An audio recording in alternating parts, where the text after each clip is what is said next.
Assalamualaikum warahmatullahi wabarakatuh. Apa kabar sahabat Pendidikan Pecahangon yang dirahmati Allah? Kita ketemu lagi di channel Pendidikan Pecahangon bersama saya Gunadi Widi Nurcahyo. Semoga sahabat semuanya selalu dalam lindungan Allah Subhanahu wa taala, dijaga dan selalu diberikan kesehatan lahir dan batin. Amin. Kembali kita akan belajar mengambil hikmah dari berbagai kisah yang diceritakan baik itu di dalam Al-Quran maupun dari berbagai riwayat. Nah, sahabat Pendidikan Pecahangon, sebagaimana yang Allah kisahkan di dalam Al-Quran bahwa iblis telah berkomitmen untuk selalu menjaga dan menggoda keturunan Adam alaihissalam. Setelah iblis dinyatakan sesat karena tidak mau bersujud kepada Nabi Adam alaihissalam, kemudian Allah mengusir iblis dari surga dan sejak dinyatakan sesat itu iblis berkomitmen minta izin kepada Allah untuk dipanjangkan umurnya sampai ke hari kiamat dan diberikan kesempatan untuk menggoda. Setiap iblis memohon kepada Allah untuk diberikan kesempatan sampai hari akhir nanti untuk menggoda setiap anak Adam. Tujuan iblis adalah untuk menyesatkan umat manusia. Nah, dalam riwayat disebutkan bahwa caranya iblis untuk bisa masuk ke dalam diri seorang manusia atau bisa menggoda seorang manusia itu ada 3 pintu. Nah, jadi ada 3 pintu tempat masuknya iblis ataupun setan masuk ke dalam diri, ya, ke dalam hati manusia sehingga bisa menggoda, sehingga bisa mempengaruhi ya, seseorang sehingga melakukan tindakan-tindakan yang melanggar perintah Allah, ya, tindakan-tindakan yang maksiat, kejahatan dan sebagainya. 3 pintu tersebut yaitu yang pertama adalah masa lampau, dan yang kedua adalah masa sekarang atau saat ini, dan yang ketiga adalah masa depan. Jadi 3 waktu itu merupakan tempat masuknya iblis, ya, ataupun setan ke dalam hati manusia. Nah, bagaimana caranya? Nah, setan masuk ke dalam diri manusia dengan memanfaatkan masa lalu adalah dengan membisikkan kepada manusia itu yaitu rasa menyesal. Ya, jadi iblis ataupun setan dan pasukannya itu disebar dan membisikkan kepada setiap manusia itu rasa penyesalan. Nah, penyesalan terhadap sesuatu yang sudah terjadi atau sesuatu yang sudah berlalu. Ketika seseorang itu mengalami sesuatu yang mungkin membuatnya sedih, maka iblis datang, ya, setan masuk ke dalam hatinya untuk membisikkan penyesalan ini. Nah, tanpa disadari seseorang yang sudah dibisiki rasa menyesal, maka dia akan ada rasa menyalahkan terhadap apa yang terjadi.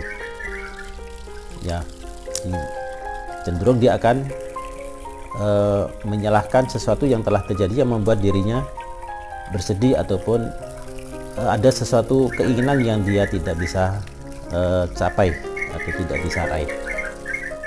Yang misalkan sedang ujian, ya, setelah keluar pengumuman ternyata dia gagal, maka karena kegagalan itu timbul rasa penyesalan, ya, timbul rasa penyesalan sehingga dia menyesali perbuatannya. Coba kalau saya belajarnya lebih tekun, coba kalau saya. Jadi ada rasa penyesalan seperti itu, dan rasa penyesalan ini akan tanpa dia sadari akan menimbulkan rasa penyesalan dan rasa sifat untuk menyalahkan, seolah-olah dia tidak meridhoi atau tidak menyukai apa yang telah terjadi terhadap dirinya, sehingga dia lupa bahwa segala sesuatu itu adalah berlaku atas izin Allah. Nah, sehingga dengan menyesali masa lalu tersebut, menyesali sesuatu yang telah terjadi itu, maka tanpa dia sadari dia telah bersikap tidak ridho, tidak menyukai terhadap keputusan Allah, terhadap kehendak Allah. Nah, ini nanti bisa jadi menimbulkan rasa penentangan, ya, menentang terhadap keputusan Allah. Nah, ini adalah cara iblis untuk menyesatkan kita. Awalnya mungkin tanpa disadari.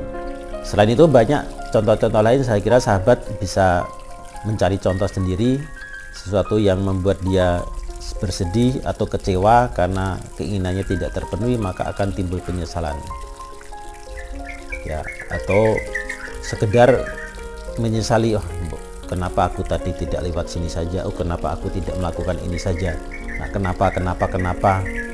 Nah, ini kan tanpa dia sadari, dia rasa penyesalannya itu merupakan suatu ungkapan bahwa dia tidak ridho terhadap yang Allah putuskan, bahwa segala sesuatu itu terjadi atas izin dan ridho, ketetapan Allah.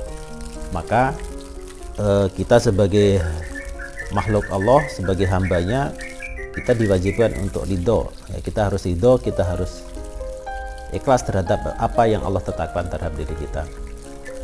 Nah, sehingga ini rasa penyesalan ini akan menjauhkan kita dari rasa syukur, kemudian nanti kepada sifat yang lebih parah lagi, yang lebih besar lagi, sehingga mendatangkan sifat ingkar dalam diri kita. Nah, yang kedua adalah masa sekarang atau saat ini. Nah, setan masuk ke dalam diri manusia dengan pintu masa sekarang atau saat ini adalah dengan membisikkan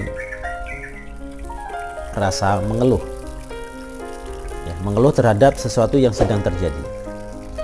Nah, kalau tadi penyesalan itu terhadap yang sudah terjadi, kalau mengeluh terhadap apa yang sedang terjadi, ini dalam kehidupan sehari-hari mungkin tanpa kita sadari sering kita alami, termasuk diri saya sendiri, ya, baik sadar maupun tanpa sadar kita suka mengeluh, sehingga mengeluh ini kalau berkepanjangan dia akan membawa kita kepada sifat tidak mensyukuri nikmat Allah, tidak bersyukur atas Allah, apa yang Allah berikan kepada kita. Ketika kita menyesali sesuatu yang sedang terjadi, kita lupa bahwa Allah telah memberikan nikmat yang banyak sebelumnya.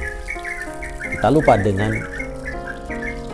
rahmat dan nikmat-nikmat Allah yang telah diberikan kepada kita, ya, karena kita menyesali apa yang sedang terjadi. Nah, jadi ini pun juga tipu daya dari iblis, ya, tipu daya dari setan, sehingga kita dengan rasa menyesal ini, sehingga dengan mengeluh ini, maka kita akan jauh dari rasa syukur. Nah, ini merupakan suatu jebakan. Sifat inilah yang harus kita hindari, kita latih supaya kita selalu banyak bersyukur. Dan tentang bagaimana cara bersyukur ini juga sudah pernah kita bahas dalam episode-episode sebelumnya. Ya, nanti sahabat bisa buka lagi episode-episode sebelumnya yang membahas tentang bagaimana kita bersyukur. Nah, contoh dari rasa mengeluh ini, sifat mengeluh ini, misalkan ketika kita punya rencana untuk jalan-jalan, misalkan tiba-tiba hujan deras. Nah, ketika hujan deras, acara kita batal, maka kita mengeluh, ya hujan, ya batal acaranya, ya nggak jadi ini, ditraktir dan sebagainya. Karena mengeluhkan hujan ini, maka kita lupa untuk bersyukur bahwa hujan itu rahmat. Nah, karena kita mengeluhkan hujan, kita lupa dengan nikmat Allah bahwa hujan itu adalah satu rahmat bagi kita. Kalau itu berulang-ulang terus terjadi, dilakukan, nah, maka kita akan terbiasa untuk mengeluhkan segala sesuatu tersebut. Dan ini merupakan santapan yang empuk bagi setan untuk terus menggoda kita, ya, masuk melalui bisikan mengeluh-mengeluh ini. Setiap kali kita mengalami sesuatu yang tidak kita inginkan, kita selalu mengeluh berkepanjangan sehingga kita lupa untuk bersyukur. Nah, pintu yang ketiga sahabat adalah dari masa depan. Nah, setan masuk ke dalam diri manusia dari pintu masa depan adalah dengan membisikkan angan-angan. Rasulullah juga mengajarkan kepada kita bahwa ada dalam hidup ini ada yang sesuatu yang paling jauh, ada sesuatu yang paling dekat. Nah, yang paling dekat terhadap kehidupan kita adalah kematian, sedangkan yang paling jauh adalah angan-angan. Nah, dengan membisikkan angan-angan ini kepada hati manusia, maka kita akan selalu merasa was-was, ya, merasa gelisah, ya, karena angan-angan kita sendiri, ya, sesuatu yang tidak jelas. Ya, angan-angan itu kan sesuatu yang tidak akan pernah sampai. Makanya Rasulullah mengatakan itu yang paling jauh, karena nggak akan pernah sampai. Nah, kita menggelisahkan atau memikirkan sesuatu yang nggak akan pernah kita capai, inilah perbuatan yang sia-sia, sehingga habis waktu kita hanya untuk memikirkan angan-angan ini saja. Nah, sehingga dengan panjang angan-angan ini merupakan pintu masuk bagi iblis untuk menyesatkan kita supaya kita lupa nanti dengan ibadah, malas untuk beribadah karena kita sibuk memikirkan angan-angan itu, sehingga kita tidak mau berusaha, dan mungkin juga akan membawa kita kepada rasa pesimisme, putus asa, dan sebagainya, kehilangan semangat untuk berusaha dan berjuang. Nah, itulah sahabat 3 pintu masuk setan, ya, ataupun 3 pintu masuk iblis yang perlu kita jaga, ya, perlu kita waspadai supaya 3 pintu ini bisa kita bentengi dengan, ya, untuk mengatasi ketiganya ini, maka ya kita harus sesuaikan dengan pintu masuknya tadi. Ya, kalau penyesalan, ya, maka kita harus bentengi dengan sifat syukur. Begitu juga mengeluh, supaya kita tidak banyak mengeluh, maka juga kita harus pandai bersyukur. Nah, supaya kita tidak panjang angan-angan, maka kita harus punya planning, punya perencanaan yang pasti tentang masa depan kita. Belajar dari masa lalu kita, kemudian untuk merancang, ya, untuk merencanakan masa depan kita yang lebih baik, yang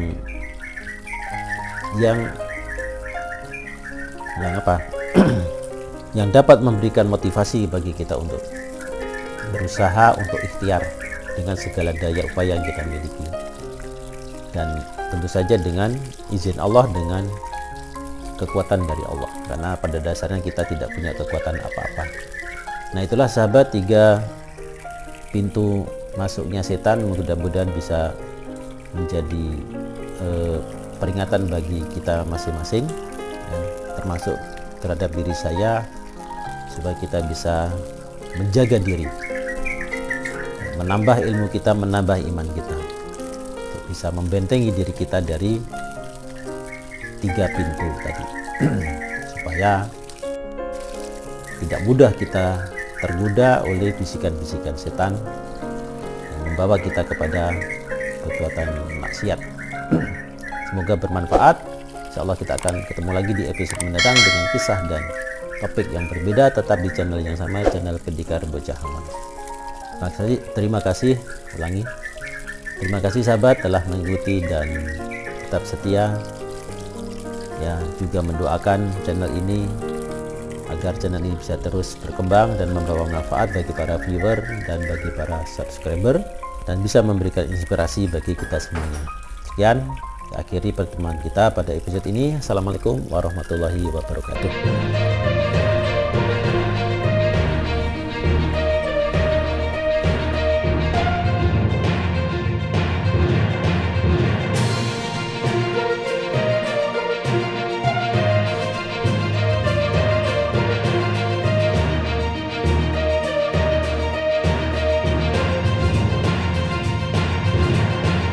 Setiap keturunan anak Adam,